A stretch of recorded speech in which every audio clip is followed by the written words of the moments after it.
Welcome to the first episode of Resilient and Rising podcast. I've been waiting to launch this for such a long time now. My name is Michelle Latour, and I am a transformational coach and energy healer. And this podcast is all about spiritual growth, self-growth, motherhood, relationships, the spiritual awakening journey, and all of my life lessons. Hey everyone, my name is Michelle Latour, and I am the host today for today's episode.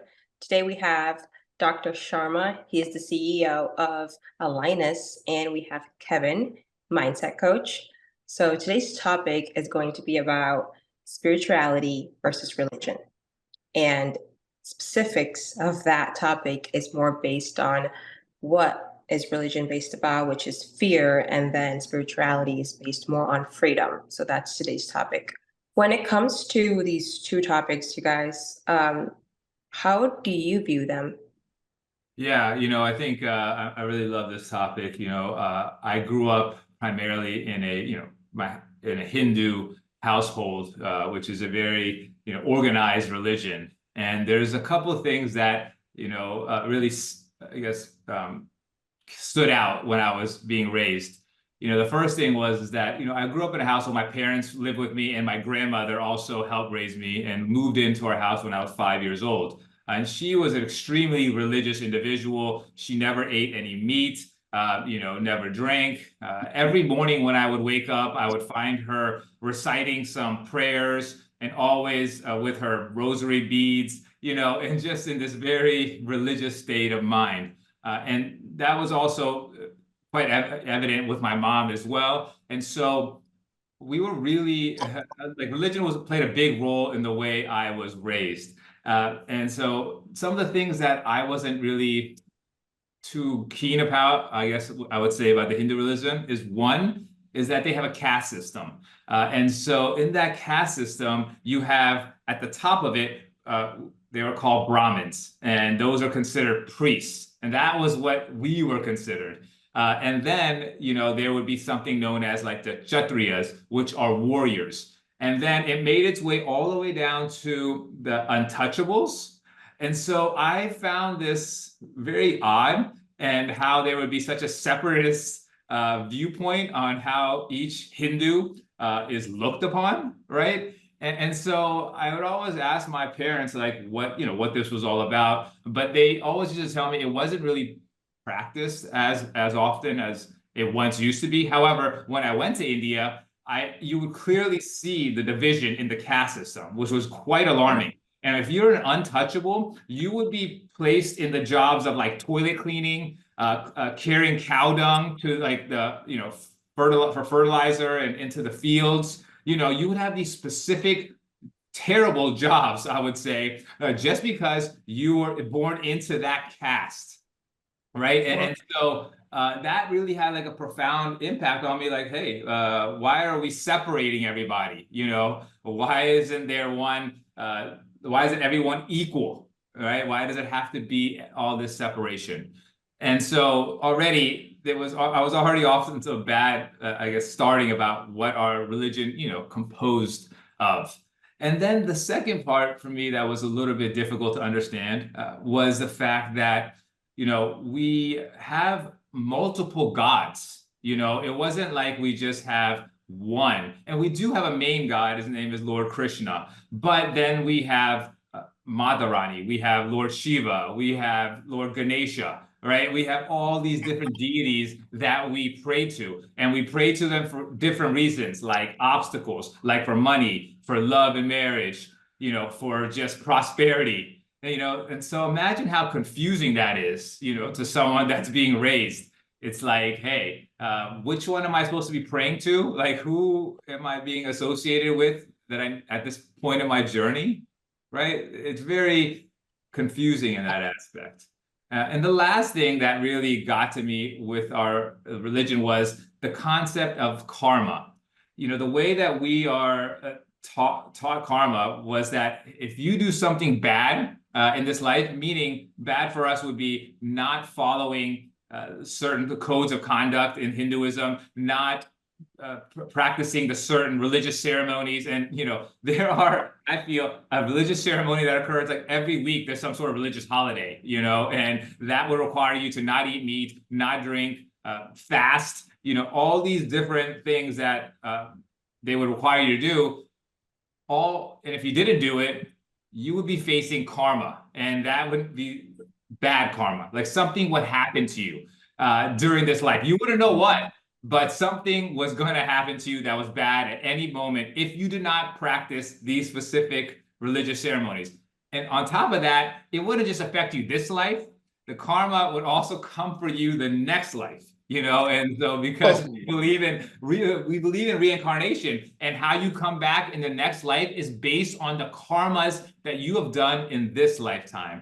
And so you can imagine how isolated or abandoned you would feel if you didn't do one of those religious ceremonies per se, or if you didn't actually follow all the different rules, right? So it was definitely a tricky upbringing, and one that I felt like my heart and soul wasn't into, but I was just doing because I was being told to do that.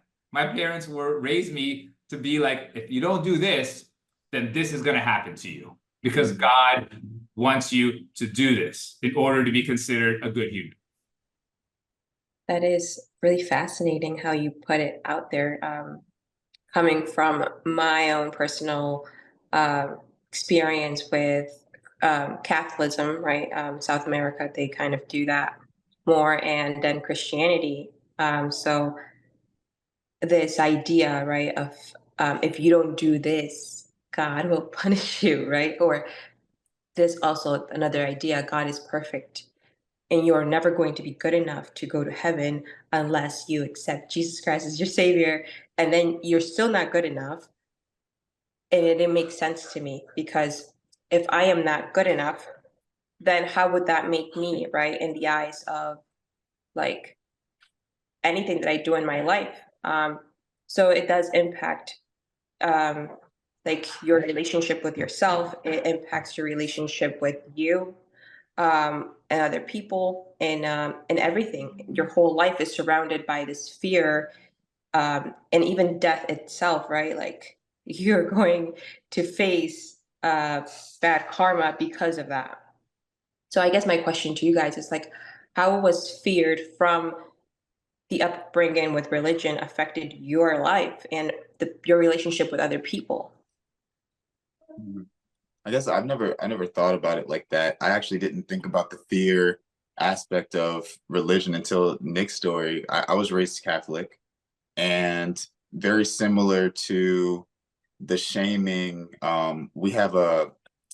It's funny I still say we, even though I don't practice that anymore. But there's something called confession in the Catholic Church, where if you do something that is wrong, you're supposed to confess that sin to another human being, another mortal, someone who has the same blood coursing through their veins like I do. I'm supposed to report these wrongdoings to them, and then ask for forgiveness and absolution. And then he's supposed to act as an intermediary between me and God.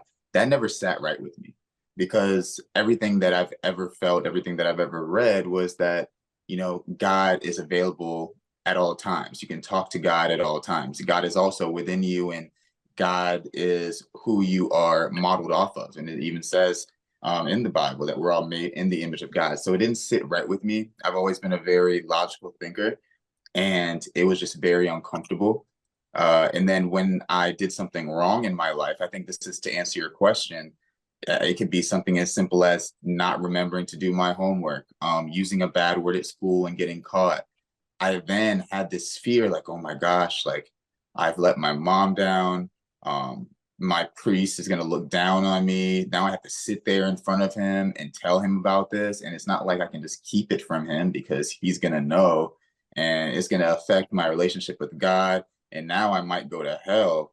Like there's this just domino effect of bad thoughts due to this fear. And I never thought about it until the way you brought it up, as far as like it being fear based. So I guess it gave me this sense of fear throughout my life, or the sense of me not being good enough, like Nick said, because I was unable to perform to the degree that I was told to perform at. So we're going to take this time for you to hit that follow button. Follow me on iTunes, Spotify, YouTube. It would mean the world to me. And if you have any questions, drop them down below. I will read all of the questions and be sure to answer them. I really like the way that you put that. Thinking about when going into this journey, right? When it comes to spirituality, because we all have had upbringings where religion was pushed upon us based on our parents, and in our own walks, in our own journeys, we found God not in religion. We found it based on when it was the time, right? When we needed God in itself, and you start to question things, right?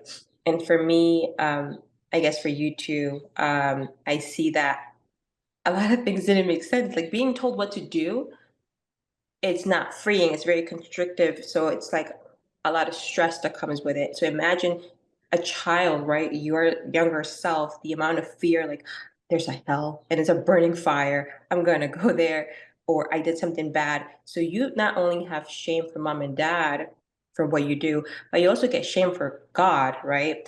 Shame and guilt. On top of that, when you go into like later on, you grow up, when you start to question things, for me, the reason why I strayed away was I didn't like being told that crystals that came from Earth, right, were like were evil, or like just practicing certain things like meditation and yoga, that's evil, like that's of the devil.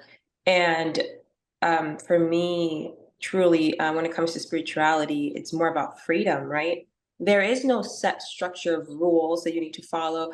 Spirituality is more welcoming, more freeing. Like what works for you is what works for you, because you are on your own walk, on your own path with a creator, with a divine, whatever you want to call it, because they're not saying like you need to call this Jesus Christ, or you need to call this whatever deity that a lot of religions follow. So how do you view the difference now, and um, by you going down this path, right, the spiritual path, and kind of like having your own relationship, and that comes with your own relationship with self and creator, how has that changed your life, as in like the freeingness that you feel? Yeah, I mean, I think for me, this whole spiritual journey started, when I went to a rehab after numerous things that occurred into my life, where it was like a perfect storm and things kind of crashed, and the shaky foundation that my life was built upon, which is a lot of ego, kind of came crumbling down. At that point, I consider there was like a divine intervention that occurred, where but the question really became for me at that point is that who actually made that decision to seek out help? Who is the person that decided to surrender, to what needs to happen to allow myself to rebuild myself with a strong foundation and get the help that I needed? Was that God that did that? Or is that me who made those decisions to allow myself to get to where I'm at today? And so I started really delving into spirituality. And I do believe that when spirituality, which is what is very liberating, is that the more that you work on yourself, the more that you heal your wounds, you notice that your vibration starting to elevate. And the more that you put yourself in this unconditional love energy, the lighter you feel, and the closer to God, you start becoming. And it's that feeling of this is all internal, and that God is inside of me, and that we are godlike, all of us, really gives you this power to be able to manifest things that will make you fulfilled emotionally and spiritually. And so spirituality has really taught me that, things need to come from within. Whereas organized religion, when I was doing these spiritual ceremonies that my mom would make me recite every night, I was only doing it because I was being told to do it. It wasn't coming in from an internal place. I had no connection to it at all. In fact, there came a point where a lot of bad things were happening to me in life, and I would just blame God, because I'd be like, well, I did all the things that you were saying, you know, you wanted me to do, and yet I'm still in this predicament, right? And so you can see how that like resentment can start building up, right, against an organized religion, and it certainly did for me. However, when I turned more to being a spiritual being, there is a higher power that I look to that helps guide me, but a lot of that guidance comes within. And especially when you are working on healing, you can trust your intuition a lot more. And you can trust that you don't always have to have the answers, but your intuition and how you feel is guiding you to the place where you need to get to. I love what you said. I can feel your energy of empowering, right? It's empowering to be free. It's empowering to work on yourself. And I think the big deal when it comes to what you said earlier was all I could see and sense was the accountability. It was me. All these things were choices that I made, which that's why my life was the way that it was, but I have the ability to change it. So it's empowering when you have that accountability and realize, like, I create my life, I create my own suffering, but I also have the ability to change it. And it's freeing when not only do you believe in yourself, but you believe in a higher power. Now, those two together, it's like empowering, it's freeing, because you know that you have the ability to change your life. That's right. Yeah, And, you know, it's kind of like the actions that you put out, I've realized, are the actions that are going to come back to you. So you can control the outcomes of your life a lot better when you understand that, right? And when you understand your thoughts have a large play into how your realities are, because your thoughts then influence your actions, and then your actions will influence what realities that you're in. But you control that. You know, it's not anyone else externally that's controlling that for you. It's us. We have that power, right? And so when we take that power and we, you know, use it in the way it's meant to be used, you can accomplish anything you would like in this lifetime, you know, and that's what's really beautiful about spirituality. It gives you that freedom. It gives you that sense of empowerment to be able to do the things that you would like to do, to have the life that you would, you know, always dreamed of having, the relationships that you want, because you have found God within you. I really like that. I thought the first thing that came to mind was what you said earlier about healing, like working on yourself. And as a transformational coach, I come across people that are consumed when they're healing, they're consumed with fear, fear of the unknown, fear of what's going to happen, fear of what they did in the past. And they talk about it as like this darkness within me. But I'm like, but are you that darkness? It was just all that suppressed emotions of that little child that was afraid. And you know, when I guide them in their journey, they're like, I mean, you need to open your heart to give that darkness, that compassion, that love, the acceptance, that so you can release it through somatic awareness, right? Where does the emotion, like, where is it in your body that you stored it for so long? So how were you guys able to release, to get to where you are right now, all that fear? That was very well said. And to Nick's point, and again, these are things that I really never thought about in depth until this conversation. One thing that gets affected tremendously when you are practicing religion is your mindset, your thoughts, right? As well as your emotions. So your emotions, of course, this state of fear, always feeling as if you're not good enough and what's going to happen because of you not being able to perform to someone else's expectations, right? And then your thoughts and worry, like, oh, what's going to happen next? Now you're projecting all of this fear into your future. And we all know now that when it comes to creating the reality that you'd like to have, you have to have emotionalized thoughts. You have to think it and feel it, and then take action based on the thoughts and the emotions. But if you have thoughts and emotions that are related to something outside of you, like Nick was saying, and there's no connection with the divine, well, now you're never feeling connected, you're never feeling good enough, so the emotions are off, your thoughts are full of doubt. And like Nick said, now you're looking at your life, you're like, I've done everything that I was told to, and nothing is happening for me. I'm living this life that I absolutely hate, and I have no idea why, because I'm doing everything that I was supposed to. But everything that I was supposed to is according to someone else that's not you. And so now that connection's not there, that resonance is not there, and there's no alignment. And I think that is one of the greatest things that comes from spirituality, is that you're living an aligned life. You're not living a life for someone else. You are authentically presenting yourself to the world as you are. And that is an amazing, fulfilling feeling. And I think that's what I myself appreciate about spirituality versus religion.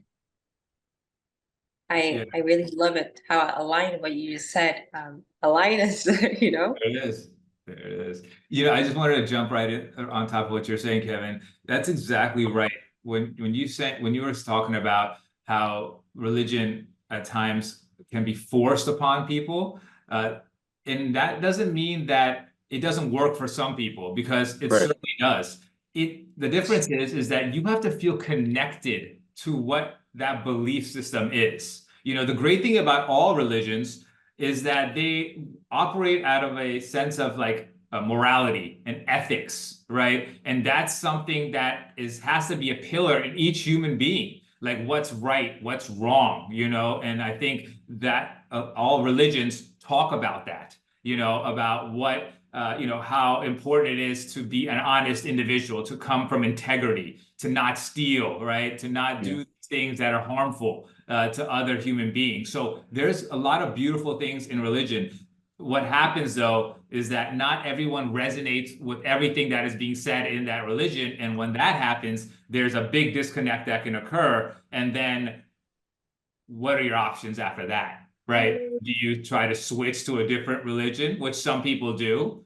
Or do you take that opportunity to go within, to figure out what works for you, And I feel like we have to unlearn a lot of patterns or a lot of programming that has been given to us at a very young age. And, has nothing to do with just religion, but all facets of life. That we have to eat 3 meals a day, that we have to have a certain type of job, that we need to live by a certain standard that society has built for us, right? And what we realize later on in life is that societal norm I don't fit into that societal norm, right? And that's okay. And it's when you recognize that that's not okay, and that you're meant to figure out that path on your own, you will be a lot more empowered, and you will find the right tribe on your journey, and you'll find what works for you. And that's really important. Yeah, to bring some awareness, what you said earlier, this episode is really not to derive people from what they believe in, but to bring awareness, right? Because I feel like with religion, you're seeing things through a narrow lens instead of seeing the big spectrum, bigger perspective of your life. It's more about, you said connection. For me, when I hear connection, is more mind and body. So many of us are so disconnected from body. Like I think I feel this way, but what about bring awareness to your body? Where is the emotion? What does it want? People don't think about those aspects. So I think for me, like, if you're watching this, my question to you is, how has religion or your beliefs, right, that are no longer serving you, in my opinion, if you have fear of the unknown, fear what's going to happen to your life, fear of the things that you have done or you're doing in your life, how is fear affecting you? And how can you start thinking, what are my possibilities? What do I really want? What is the voice inside of you that is craving freedom? without having to please other people or people's opinion. How has that affected your life? And really self-reflect on that, because there is a way out, right? Which is being courageous enough to follow your own path, or carve your own path, in a sense. So this is today's episode, guys.